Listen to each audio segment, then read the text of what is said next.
Hello, my name's Ben.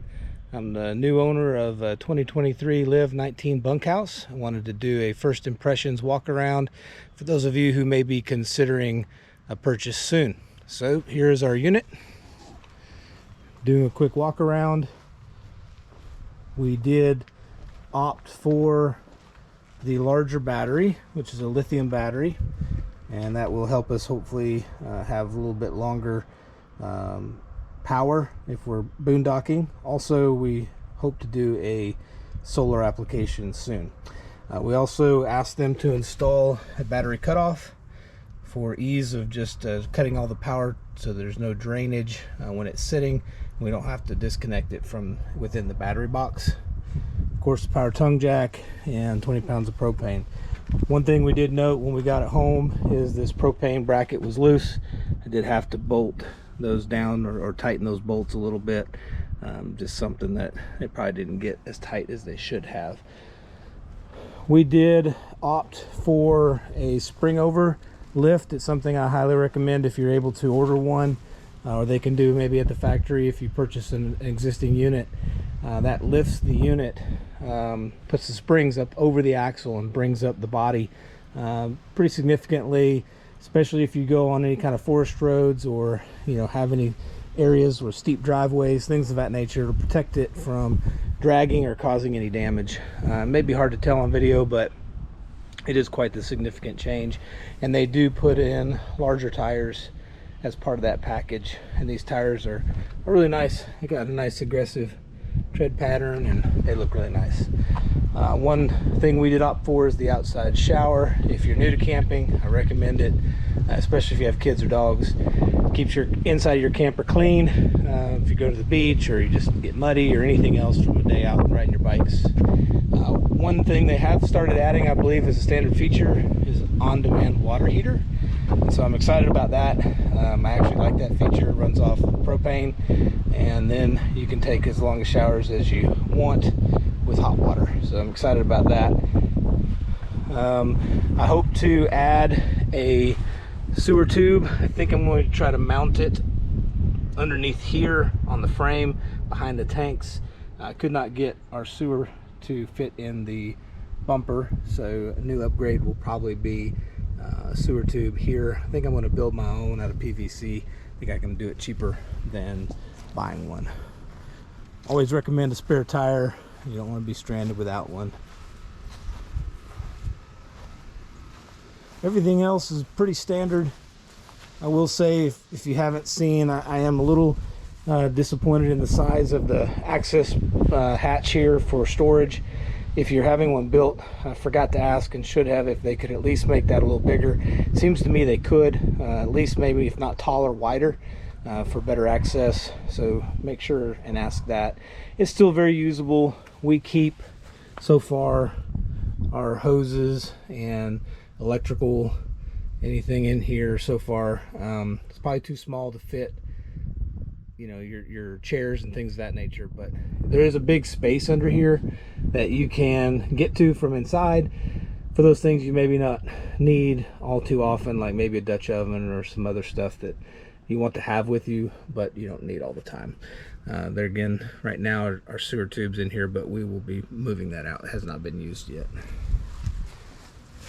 Outside speakers and all the other lights and things, there are other videos to review that, so I won't do that. A couple things we did in here that are of note is we did not include the aqua deck, and so that to me looked like it would be difficult to clean, and we wanted to put our own rugs and things in here, which we have not ordered yet, but allowing us to decorate, pull those rugs out, beat them out, wash them, whatever. And so we're excited about having that change. They did provide us with those aqua deck. I asked them to give them to me anyway, so if we did want to install them later, we could, or I may just use them in my kayaks. So that works out well. We did ask for upgraded unit here. It's an 8,000 BTU, and so that it has a digital display that allows you to dial in your temperature. It has heat strips for emergency heat. That's probably secondary if you're very cold natured and you like a lot of heat to the Fireplace unit, we initially asked them to remove that fireplace unit and give us storage underneath there, but I think it's probably wise to keep that based on what I understand about the electric heat and the size of the unit, and that this probably would not keep up. So I'm happy about that. We did a skylight delete in the front, again trying to eliminate holes in the roof, and I did not see a way to keep the light from coming in if I wanted to sleep in. So that is something we did. What else? One thing we did ask about is screens, and I think they're coming up with a solution. They're back ordered, but you can call them if you already have a unit and get screens that have blackout and screens. They attach on the exterior of it, and I haven't seen them yet, but I think we are definitely getting those when they're available. And so when you order your unit, if you order one, you can ask for those. If you are buying one, you can probably still ask for those, from what I understand. So screens are a possibility. We of course added the TV. One thing I will note about the TV is our last RV had a locking mechanism that kept this from bumping out, and when we drove it home 5 hours, the TV kind of had worked its way out a little bit, and so we'll probably try to find a way to lock this in. Right now I've just put our cable, strapped it with some Velcro back here for if we are staying at a campground. Other than that, that's the quick and dirty review of the upgrades we made. I will say that some fit and finish items, just to be aware of, you heard me mention the bolts there. There is a bolt about right underneath this cabinet area that is loose. I got it underneath it just to check it out, and there's a bolt that isn't all the way tightened. It's inconsequential. It's not part of the structure or, you know, fastening it down to the frame, but it's just a loose bolt. So I did notice that. There's just little scuffs here and there on the white. I think that's just something you get used to. You'll have to know is there with the manufacturing process and the types of materials that they use. Hard to see it maybe here, but it's there. We did have one also on the outside.